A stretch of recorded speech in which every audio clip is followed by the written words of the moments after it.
తాకట్లో ఉన్న మీ బంగారాన్ని విడిపించి ఆ రోజు ఆన్లైన్ రేటుకి కొంటాం. Sharma gold company. అందరికీ నమస్కారం. Welcome to Suman TV. నేను గీతాంజలి. ప్రేక్షకులందరికీ వైకుంఠ ఏకాదశి శుభాకాంక్షలు. ఎంత ఘనంగా జరుగుతాయో ఈ వేడుకలు వైష్ణవ ఆలయాలన్నింటిలోనూ. ప్రత్యేకంగా చెప్పాలి, ఈ భూమండలంలోనే అత్యధిక వైభవంగా కన్నుల పండుగగా జరిగేటువంటి పండుగ వైకుంఠ ఏకాదశి. ఎక్కడో తెలుసా? శ్రీరంగంలో చాలా ఘనంగా చేస్తారండి. చూడాలే కానీ ఇంకా మన జన్మ ధన్యమైపోయినట్టే. ఇక మనకి సంబంధించి తెలుగు రాష్ట్రాల్లో అయితే చాలా దేవాలయాలు ఉంటాయి. ముఖ్యంగా తిరుపతిలో 10 రోజుల పాటు నిర్వహిస్తూ ఉంటారు. మనం చూసేటువంటి అన్ని వైష్ణవ ఆలయాల్లో చేస్తారు. అయితే ఇక్కడ ప్రత్యేకం ఏంటంటే, వైకుంఠ ఏకాదశి రోజున ఉత్తర ద్వారం గుండా వెళ్ళి మనం స్వామివారిని దర్శించుకుంటాం. ఎందుకని? అలాగే ఆ రోజున మనం ఏమైనా నియమాలు పాటించాలా, ఏమన్నా పరిహారాలు చేసుకోవాలా, ఆ స్వామి అనుగ్రహం పొందాలంటే ఏం చేయాలి తెలుసుకుందాం. వివరించేందుకు ప్రస్తుతం మనతో పాటు ఉన్నారు ప్రముఖ జ్యోతిష్యులు బ్రహ్మశ్రీ నందిభట్ల శ్రీహరిశర్మ గురువు గారు. వారితో మాట్లాడదాం. గురువుగారు నమస్కారం అండి. వాగర్థావివ సంపృక్తౌ వాగర్థ ప్రతిపత్తయే జగతః పితరౌ వందే పార్వతీ పరమేశ్వరౌ. సదాశివ సమారంభాం శంకరాచార్య మధ్యమాం అస్మదాచార్య పర్యంతం వందే గురు పరంపరాం. ఆదిత్యాయ చ సోమాయ మంగళాయ బుధాయ చ గురు శుక్ర శనిభ్యశ్చ రాహవే కేతవే నమః. శృంగేరి జగద్గురు పీఠాధిపతులకి, కంచి పీఠాధిపతులకి నమస్కారములు తెలియజేసుకుంటూ కార్యక్రమాన్ని ప్రారంభిద్దాం. గురుగారు, వైకుంఠ ఏకాదశి శుభాకాంక్షలు మీకు కూడా. మీకు నమ్మ వీక్షించేటువంటి మన సుమన్ టీవీ ప్రేక్షకులు కూడా వైకుంఠ ఏకాదశి శుభాకాంక్షలు. అసలు ఎంత చక్కగా జరుగుతుందండి. వైకుంఠమే ఇంకా కిందకి వచ్చిందా అనే భావన కలుగుతుంది ఏ ఆలయం చూసినా కూడా. ఇందాక అన్నట్టుగా శ్రీరంగం అయితే ఇంకా 2 కళ్ళు సరిపోవండి చూడటానికి. అయితే ముందుగా విశిష్టత తెలుసుకోవాలనుకుంటున్నాం. ప్రతి నెల ఏకాదశులు వస్తూ ఉంటాయి, కానీ ఈ ఏకాదశి విశిష్టత ఏంటి? ఇంకొకటి, ముక్కోటి ఏకాదశి అన్న వైకుంఠ ఏకాదశి అన్న ఒకటే కదా గురుగారు? రెండు ఒకటేనమ్మా. ఒకటే, 2 పేర్లు కాకపోతే. ముందుగా విశిష్టత తెలియచేస్తారా? అంటే మీరు అన్నందుకు ముక్కోటి ఏకాదశి లేదా వైకుంఠ ఏకాదశి అని అంటారు కదా. వైకుంఠ అనే శబ్దంతో సంవత్సరంలో 2 పర్వదినాలు వస్తాయి. కార్తీక పౌర్ణమి ముందు ఉండే చతుర్దశి వైకుంఠ చతుర్దశి మనం చెప్పుకున్నాం. మన కార్తీక సంబంధించిన దాంట్లో చెప్పుకున్నాం. అలాగే వైకుంఠ ఏకాదశి అంటే ఈ 2 కూడా విష్ణువుకు సంబంధించినటువంటి ప్రీతికరమైనటువంటి పర్వదినములు. కాబట్టి ఈ వైకుంఠ ఏకాదశికి అసలు ఎందుకు ఈ విధంగా వచ్చింది అని అనుకుంటే, అనేక గాథలు ఉన్నాయమ్మా. మానవుల్ని తరింపచేసేటువంటి ధనుర్మాసములో పౌర్ణమి ముందుగా వచ్చేటువంటి ఏకాదశి వైకుంఠ ఏకాదశిగా చెప్పబడింది. మనకందరికీ తెలుసు, ఈ యొక్క అల్వారులలో ఒకడైనటువంటి విష్ణు చిత్తుడు, అతని కూతురు తులసి వనంలో జన్మించింది గోదాదేవి. చిన్నప్పటి నుంచి భక్తి ప్రపత్తులతో ఉండి, నేను విష్ణువు తప్ప ఎవరిని చేసుకోనంటే, ఆ యొక్క విష్ణు చిత్తుడి కళలోకి విష్ణు భగవానుల వారు వచ్చి, నీ కుమార్తె నేను పలానా వివాహం అడదలుచుకున్నాను, పలానా రోజుకు రండి అని చెప్పగానే ఆ విధంగా శ్రీరంగనాథుడి దేవాలయానికి చేరుకుంటారు. ఆ శ్రీరంగనాథుడి దేవాలయంలోనే ఈ యొక్క ధనుర్మాస వైభోగం అంతా జరిగిన తర్వాత ఆ గోదాదేవి స్వామివారు కళ్యాణం అందరూ తిలకించిన తర్వాత గర్భగుడిలోకి వెళ్ళగానే అమ్మాయి అనగా గోదాదేవి ఆయనలో ఐక్యమైపోతుంది. కాబట్టి మనకు ఉన్నటువంటి అనేక వైష్ణవ క్షేత్రాలలో శ్రీరంగంలో జరిపేటువంటి విధానం చాలా ప్రాశస్తమైనది. ఇంకొక విశేషం ఏంటంటేనమ్మా, అసలు సమస్తమైనటువంటి దేవతలు సృష్టి స్థితి లయకారకాలలో ఒక్క సృష్టికారకుడు తప్ప స్థితి లయకారకులైనటువంటి మహేశ్వరుడు విష్ణువు ఇద్దరు లంకానగరంలో ఉండాల్సిన వాళ్ళు మన అదృష్టం బాగుండి ఈ భారతావనిలో ఉండడం జరిగింది. అందరికీ తెలిసిందే. చాలా మందికి తెలియనటువంటి విషయం ఏంటంటే, ఈ యొక్క ఆత్మలింగం గోకర్ణ క్షేత్రంలో ఉండిపోయింది. ఆ రోజున గనక వినాయకుడు గనక అడ్డుపడి ఉండకపోతే ఆత్మలింగాన్ని దర్శించుకోవాలంటే మనం అందరం కూడా లంకా నగరానికి వెళ్ళాల్సిందే. అదే విధంగా విష్ణు సంబంధమైనటువంటిది ఈ యొక్క దేవాలయం, రంగనాథ స్వామి దేవాలయం. ఈ రంగనాథ స్వామి దేవాలయం గనక మళ్ళీ వినాయకుడే గనక కాపాడి ఉండకపోతే ఈ రంగనాథ స్వామి దేవాలయం కూడా లంకానగరంలో స్థాపితమయ్యే అవకాశం ఉండేది. ఇది చాలా మందికి తెలియదమ్మా. మనకు యాజ్ ఇట్ ఈజ్ గా ఈక్వల్ గా రావణాసురునికి ఈశ్వరుడు ఏ విధంగా ఆత్మలింగాన్ని ప్రసాదిస్తాడో, అసలు ఒక మహాప్రళయం వచ్చిన తర్వాత సృష్టి అంతా కూడా నీటితో నిండిపోతుందమ్మా. ఆ నీటి నుంచే పంచభూతాలు అనేటువంటివి ఉద్భవిస్తాయి. ఆ ఉద్భవించినటువంటి సమయంలో ఫస్ట్ జన్మించిన వాడు విష్ణువు. తదనంతరం పంచభూతాలు ఏర్పడ్డాయి. అతని యొక్క నాభి నుంచి కమలం ఉద్భవించి ఆ కమలం మీద బ్రహ్మదేవుడు ఉద్భవించాడు. తదనంతరం ఆ యొక్క బ్రహ్మదేవుడికి సమస్తమైనటువంటి విద్యలు బోధించాడు విష్ణు భగవానుడు. కానీ అతనికి బోధించిన విద్యల్లో జ్యోతిష్య శాస్త్రం అబ్బల. అయ్యో జ్యోతిష్య శాస్త్రం నాకు అబ్బలేదని చెప్పి బాధపడుతుంటే అప్పుడు ఆ స్వామివారి పరివారముతో శేషతల్పముగా ఉండి అలాగే ఈ యొక్క ఒక విమాన రూపంలో ఉద్భవించడం జరిగింది. ఉండి ఆ యొక్క బ్రహ్మదేవుడికి జ్యోతిష శాస్త్రాన్ని పూర్తిగా అభ్యసింపజేశాడు విష్ణు భగవానుడు తన మొత్తం పరివారంతో తమ దేవేరులు, ఇద్దరు దేవేరులతో. అందుకనే చాలా రేర్గా కొన్ని ఫోటోలలో చూస్తే శ్రీరంగనాథుడికి ఇద్దరు దేవీమణులు పాదాలు ఒత్తుతున్నట్టుగా ఉంటుంది. అది ఆ రూపంలో ఉన్నటువంటి ఆ రూపమంతా ఒక విమాన రూపంలో ఏర్పడిచి ఆ విధంగా ఒక చిన్నగా ఉన్నటువంటి విగ్రహం అది. ఆ విధంగా జ్యోతిష శాస్త్రాన్ని ఆ రూపంలో విష్ణు భగవానుడు బ్రహ్మదేవుడికి ఉపదేశించాడు.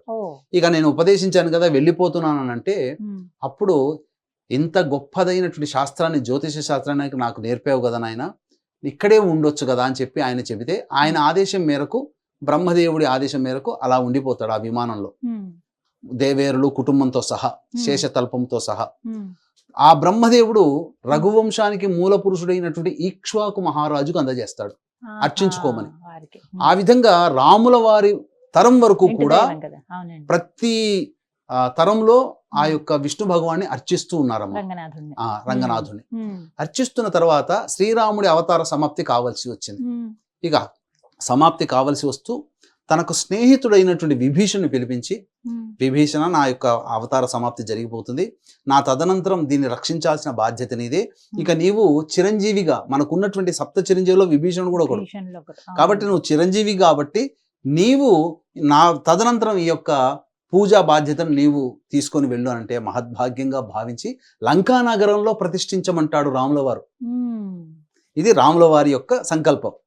విభీషణుడు తీసుకొని పోతుంటే ఇప్పుడు శ్రీరంగనాథ స్వామి దేవాలయం ఉంది కదమ్మా, ఆ దేవాలయ సమీపానికి చేరుకున్న తర్వాత సంధ్యా సమయం యాజ్ ఇట్ ఈజ్గా రావణాసుడి ఆత్మలింగానికి ఏ విధంగానైతే వింత జరిగిందో అదే వింత విభీషణుడి హయాంలో జరిగింది. కాబట్టి ఇక స్నానాదులు ఆచరించి సంధ్యావందనం చేసుకుందాం అంటే ఎవరూ రాకపోయేసరికి ఒక బ్రాహ్మణ బాలుడు కనబడతాడు. కనబడ్డప్పుడు ఆ బ్రాహ్మణ బాలుడికి చేతిలో పెట్టి ఆ చిన్న విమానం లాగా ఉంటుంది అది. అంటే విమానం అంటే మనం ఇప్పుడు ఊహించుకునే విమానం అని కాదు, ఆ మొత్తం అంతా కూడా పరివారంతో ఉన్నటువంటి ప్రాంగణంతో సహా ఉన్నటువంటి దాన్ని మనం విమానం అనే పదంతో పిలుచుకుంటాం. ఆ విధంగా రంగనాథుడి యొక్క విగ్రహాన్ని ఆ బాలుడి చేతిలో పెట్టి సంధ్యావందనం చేసుకుంటాను వస్తాను పోయి నదీ తీరంలో కూర్చొని చక్కగా స్నానం ఆచరించి సంధ్యావందనం చేసుకుని వచ్చి పరుగున వస్తుంటే సమయం దాటిపోయింది కాబట్టి అక్కడ పెట్టేసేస్తాడు ఆ బాలుడు. అంతటా ఎంత తీసినా రాదే, భూమికి అతుక్కపోయి ఉంటుంది. ఇక ఆ బాలుడు ఎక్కడ పోయాడని చెప్పి కోపగించుకొని బాలుడి దగ్గర పోతే ఒక దేవాలయంలో పోతాడు. అక్కడ ఆ దేవాలయంలో బాలుడిని గట్టిగా కొడతాడు, ఈ చేయితో గట్టిగా అదుముతాడు. అదేసరికి ఇక్కడ నెత్తి మీద చిన్న సొట్ట ఉంటుంది. ఆ సొట్ట ఉంటుంది సేమ్ గోకర్ణంలో వినాయకుడికి ఏ విధంగానైతే రావణాసుడు కొడితే సొట్టబడిందో అదే విధానంగా అక్కడ సొట్టబడుతుంది. ఉచ్చై పిళ్ళయ్యార్ అనేటువంటి యొక్క నామంతో ఇప్పటికీ గణపతిని పూజిస్తున్నారు, గణపతిని పూజిస్తున్నారు. ఇప్పటికీ ఉంటుంది ఆ విగ్రహం.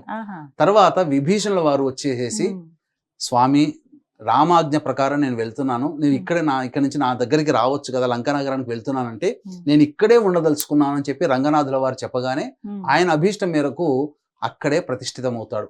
అది పెరిగి పెరిగి చాలా పెద్దగా అయిపోతుంది, చాలా పొడుగుంటుంది. 3 ద్వారాల గుండా ఆయన్ని దర్శించుకోవాలి.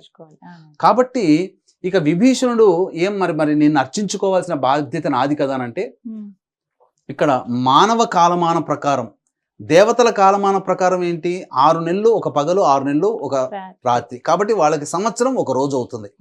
కాబట్టి దేవకాలమాన ప్రకారం విభీషణుడికి వరం ఇచ్చాడు, సంవత్సరంలో ఒక రోజు వచ్చి నన్ను అర్చించుకొని. ఆ విధంగా మనకేమో సంవత్సరం పాటు, కానీ దేవతలు కదా, వాళ్ళకి ఒక సంవత్సరానికి ఈజ్ ఈక్వల్ టు ఒక రోజు. కాబట్టి విభీషణుడు సంవత్సరానికి ఒకసారి చేసుకోవడం ద్వారా దేవతల్ని ప్రతిరోజు పూజించినటువంటి ఫలితం ఆయనకు దక్కింది. అందుకనే ఆ స్వామికి ఉత్తరాభిముఖంగా ఆ యొక్క విభీషణుడి యొక్క దేవాలయం ఇప్పటికీ ఉంది. ఆ విభీషణుడు ఇప్పటికీ కూడా వైకుంఠ ఏకాదశి రోజున ఉత్తర ద్వారం గుండా సందర్శించి స్వామి వారిని విశేషముగా అభిషేకములు అర్చనలు జరుపుకొని వెళ్ళిపోతాడట ఇప్పటికీ కూడా. ఎందుకంటే సప్త చిరంజీవుల్లో కృపి, వీళ్ళందరూ అశ్వత్థామ, వీళ్ళందరూ ఎలా అయితే సప్త హనుమంతుడు. చిరంజీవులు ఆ. ఉన్నారో ఉమ్, వాళ్ళందరిలో ఈయన కూడా విభీషణుడు కూడా ఒకడు. అది ఉమ్, రాముడిచ్చినటువంటి దివ్య వరం అమ్మ. ఉమ్, కాకపోతే విచిత్రం ఏంటంటే ఆ ఆ రావణ విభీషణుడు లంక నగరం చేసుకున్న పుణ్యమేమో రావణాసుడి చేతిలో ఆత్మలింగం వెళ్లాల్సింది ఆగిపోయింది. ఉమ్, ఉమ్, విభీషణుడి చేతుల్లో ఈ యొక్క శ్రీరంగనాథ స్వామి దేవాలయం వెళ్లాల్సింది ఆగిపోయింది. ఆగిపోయింది. ఆ. మన భారతావనిలో మన జంబూద్వీపంలో చక్కగా అది ఇప్పటికీ కూడాను చక్కగా పూజాది కార్యక్రమాలు సంతరించుకుంటున్నాయమ్మా. గురుగారు, అంటే అన్ని ఏకాదశిలా కాకుండా ఈ వైకుంఠ ఏకాదశికి ప్రత్యేకం ఉత్తర ద్వార దర్శనం. అసలు ఏ ఆలయంలోనూ, అంటే వైష్ణవాలయాలు అన్నింట్లోనూ అప్పటి వరకు ఉన్నది కాకుండా ఉత్తర ద్వారం ప్రత్యేకంగా తెరుస్తారు. ఆ మార్గం గుండానే భక్తులు వెళ్తారు, అక్కడి నుంచే స్వామిని దర్శించుకుంటారు. ఎందుకండి అంత ప్రత్యేకం? మనకు వైకుంఠము ప్రధాన ద్వారం ఉండేది కూడా ఉత్తర ద్వారమేనమ్మా. మధుకైటబులు అనేటువంటి రాక్షసులు వాళ్ళ కలిగినటువంటి శాప నివృత్తికి ఈ ఉత్తర ద్వారం గుండానే స్వామివారిని దర్శించుకొని శాప విమోచనాన్ని పొందారని చెప్పి మనకు చెప్పబడి ఉంది పురాణాల్లో. కాబట్టి మనకు దక్షిణ ప్రాంతంలో ఏముంటుందమ్మా, పాతాళం ఉంటుంది. మనకు దక్షిణ దిశలో పాతాళం. పాతాళం అంటే పాపకర్మలు చేసినటువంటి వాళ్ళు రాక్షసులు వీళ్ళందరూ నివాస స్థానం.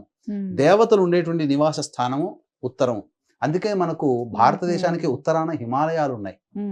అంటే ఏంటి, ఆ ఉత్తరంలో ప్రదేశంలో దేవతలు సంచరించేటువంటి స్థితి. అందుకనే మనకు ఇప్పటికీ కూడా ఋషికేశ్ కానీ ఉత్తరాఖండ్ మొత్తం అంతా కూడా కేదార్నాథ్ ఇలాంటి బద్రీనాథ్ అన్ని కూడా మన భారతదేశానికి ఉత్తర ప్రాంతంలో ఉన్నాయి.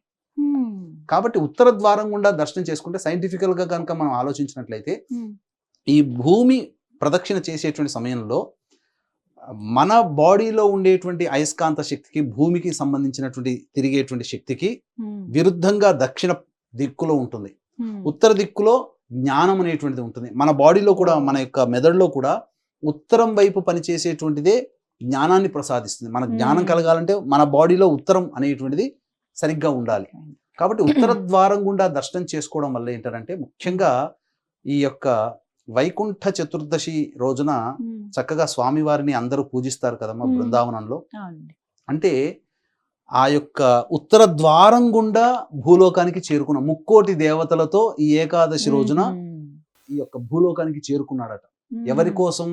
మురాసురుడు అనేటువంటి ఒక రాక్షసుని సంహరించడం కోసం. ఈ మురాసురుని సంహరించినటువంటి రోజే ఏకాదశి. అదే ఆ ఏకాదశి రోజునే వైకుంఠం నుంచి ఉత్తర ద్వారం గుండా భూమి మీదకు వచ్చి ఆ మురాసురుని చంద్రావతి అనేటువంటి యొక్క నగరానికి రాజు అయినటువంటి మురాసుని సంహరించినటువంటి రోజు ఏకాదశి అవ్వడం. భూలోకానికి కూడా 3 కోట్ల దేవతలతో, 3 కోట్లంటే మన లెక్కల్లో 3 కోట్లని కాదమ్మా. 3 కోట్లు అంటే కోటి అంటే సంస్కృతంలో గణము అని అర్థం. ఒక్కొక్క దేవతా గణములు అట్లా 33 కోట్ల దేవతలు అంటారు కదా. ఈ 33 కోట్లు అంటే 33 గణములు. ద్వాదశాదిత్యులు, ఏకాదశి రుద్రులు, ద్వాదశాదిత్యులు ఒక గణం, వాటిని 1 కోటి అంటారు. అలాగే ఈశ్వరునికి సంబంధించినటువంటిది ఏకాదశి రుద్రుడు అంటే 11 రుద్రులు ఉన్నది ఒక గణం, అంటే అది కూడా రుద్రకోటి అని అంటారు. కోటి అంటే మన భాషలో తెలుగులో కోటి కాదమ్మా, కోటి అంటే గణము. 33 గణముల దేవతలతో సహా భూలోకానికి వైకుంఠ ఏకాదశి రోజున భూలోకానికి వచ్చి ఆ మురాసుని సంహరించినటువంటి రోజు కాబట్టి సాక్షాత్తు దేవాది దేవుడే దేవతలతో సమూహంగా వచ్చినటువంటి రోజు, సమస్త దేవగణములన్నీ కదిలి వచ్చినటువంటి రోజు ఈ వైకుంఠ ఏకాదశి. ధనుర్మాసం వచ్చినటువంటి పౌర్ణమి ముందు వచ్చేటువంటి ఏకాదశి రోజున. కాబట్టి విష్ణువుకి ప్రీతికరం ధనుర్మాసం. ఈ వైకుంఠ ఏకాదశి రోజున చక్కగా నియమాల్ని పాటించినటువంటి వ్యక్తికి తప్పకుండా మంచి జరుగుతుందమ్మా. అంతేకాకుండా మరొక విశిష్టత ఏమని చెప్పబడి ఉందంటే 3 కోట్ల ఏకాదశి వ్రతములు ఆచరిస్తే ఎంతటి పుణ్య ఫలితం కలుగుతుందో అంతటి సంపూర్ణ పుణ్య ఫలితం ఈ వైకుంఠ ఏకాదశి రోజున మానవుడు ఆచరిస్తే అంతటి 3 కోట్ల ఏకాదశులు చేసిన వ్రత ఫలితం దక్కుతుందని మనకు శాస్త్రం చెప్పబడి ఉందమ్మా. అంటే ఎటువంటి నియమాలు పాటించాలండి? ఉత్తర ద్వార దర్శనం అన్నారు, ఆలయాల్లో అది సాధ్యమవుతుంది కాబట్టి అందరూ ఆలయానికి వెళ్ళిపోతారు, ఖచ్చితంగా ఒక నియమంగా పెట్టుకుంటారు ఆలయానికి వెళ్ళాలి అని చెప్పి. కానీ ఇళ్లల్లో కానీ ఏమైనా పరిహారాలు చేసుకోవాలా? అసలు ఎటువంటి నియమాలు పాటించాలి ఆ రోజున? సూర్యోదయానికి ముందే లేచి చక్కగా కాలకృత్యాదులన్నీ తీర్చుకొని సంధ్యావందనాది క్రియలు చేసుకుని, యజ్ఞోపవీత ధారణ ఉన్న వాళ్ళకి సంధ్యావందనాది క్రియలు చేసుకోవాలి. లేదు సామాన్య మానవులు ఎవరైనా కానీ సూర్యోదయం కంటే ముందే నిద్రలేచి ఉదయిస్తున్నటువంటి సూర్యునికి ఒక్కసారి నమస్కారంగా చేసుకుంటే చాలమ్మా. సంధ్యావందనం బ్రాహ్మణుడు 1008 సార్లు గాయత్రి జపం చేస్తే ఎంత పుణ్య ఫలితం ఉంటుందో సాధారణమైనటువంటి యజ్ఞోపవీత ధారణ లేని వ్యక్తులు అంటే ఆ కుటుంబాలు కూడా కొన్ని ఉంటాయి కదమ్మా, ఆ వాళ్ళకందరికీ ఒక్కసారి ఉదయిస్తున్న నమస్కారం చేసుకుంటే అంత పుణ్య ఫలితం వస్తుందట. చెప్పబడింది. మరి బ్రాహ్మడు ఎంత కష్టపడతాడు, బ్రాహ్మడని కాదు, యజ్ఞోపవీత ధారణ ఉంది క్షత్రియులు, వైశ్యులు, బ్రాహ్మలు, పద్మశాలీలు, విశ్వ బ్రాహ్మణులు, వీళ్ళంతా గంట సేపు కూర్చొని పూజ చేస్తే వచ్చే ఫలితం యజ్ఞోపవీతం లేనటువంటి వాళ్ళు ఒక్కసారి సూర్యుడికి ఉదయిస్తున్న సూర్యుడికి నమస్కారం చేసుకోవాలి, స్నానాది కృత్యాదులు తీర్చి. కాబట్టి ఈ వైకుంఠ ఏకాదశి విష్ణు సంబంధమైనటువంటిది మాసంగా చెప్పబడింది.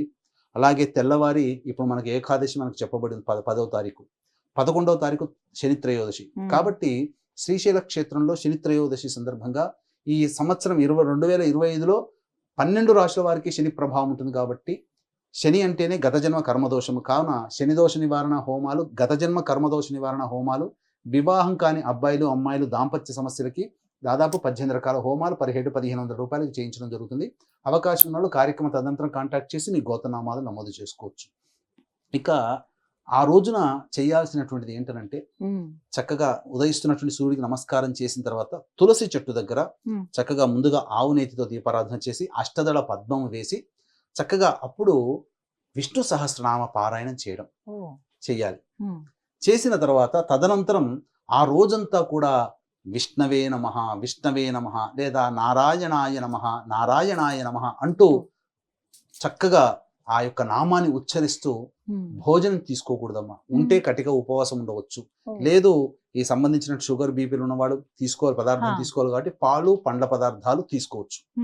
ఈ విధంగా తీసుకొని చక్కగా ఆ రోజంతా కూడా ఉండి సాయంకాల ప్రదోషకాల సమయంలో చక్కగా ఆ యొక్క విష్ణు ఆలయానికి చేరుకొని, ఆ రోజున ఏకాదశి ఈశ్వరుని కూడా చెప్పబడింది కాబట్టి శివాలయానికి చేరుకొని ప్రదోష కాలంలో అభిషేకము అర్చన జరిపించుకొని విష్ణు దేవాలయానికి చేరుకొని ఆ విష్ణుదేవుణ్ణి ఆ రోజున ఉత్తర ద్వారం గుండా ప్రదోష కాల సమయంలో కానీ బ్రహ్మ ముహూర్త కాలములో అనగా 3 నుంచి 5 గంటల మధ్య కాలంలో కానీ ప్రదోష కాలంలో అనగా 4:30 నుంచి 6:30 మధ్య కాలంలో ఆ యొక్క విష్ణు భగవానుని ఉత్తర ద్వార గుండా దర్శనం చేసుకొని ఆ ప్రదోష కాలం అంతా కూడాను దేవాలయంలో ఈ తులసి చెట్టు దగ్గర అక్కడ కూర్చొని విష్ణు సహస్రనామ పారాయణం చేయడం, వీలైతే ఆ రోజంతా జాగరణ చేయడం, ఇవన్నీ చేసి మరునాడు ద్వాదశి వస్తుంది.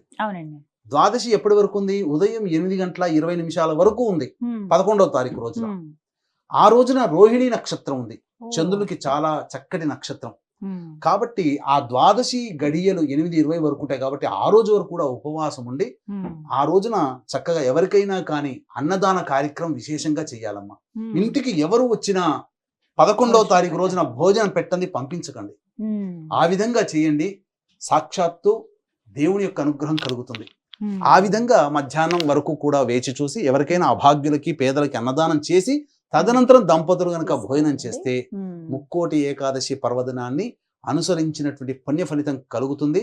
అంతేకాకుండా ఆ యొక్క 10వ తారీఖు రోజున, జనవరి 10వ తారీఖు రోజున మద్యపానము మాంసాహారము తీసుకోకూడదు, వెంట్రుకలు కత్తిరించుకోకూడదు, బ్రహ్మచర్య వ్రతాన్ని ఆచరించాలి, దాంపత్యం కూడదు, అసత్యం ఆడకూడదు, కోపములు తామస గుణానికి సంబంధించినటువంటి ఏమి కూడా కోపోద్రిక్తముతో జీవితాన్ని గడపకుండా సాత్వికమైనటువంటి ఆలోచనతో సాత్వికమైనటువంటి బుద్ధితో ఉన్నటువంటి మానవుడికి ఆ విష్ణు అనుగ్రహం చక్కగా కలుగుతుందని చెప్పడంలో ఏమాత్రం సందేహం లేదు. చాలా చక్కగా వివరించారు గురుగారు, ధన్యవాదాలండి. సర్వం శ్రీ ఉమామహేశ్వర పరబ్రహ్మార్పణమస్తు.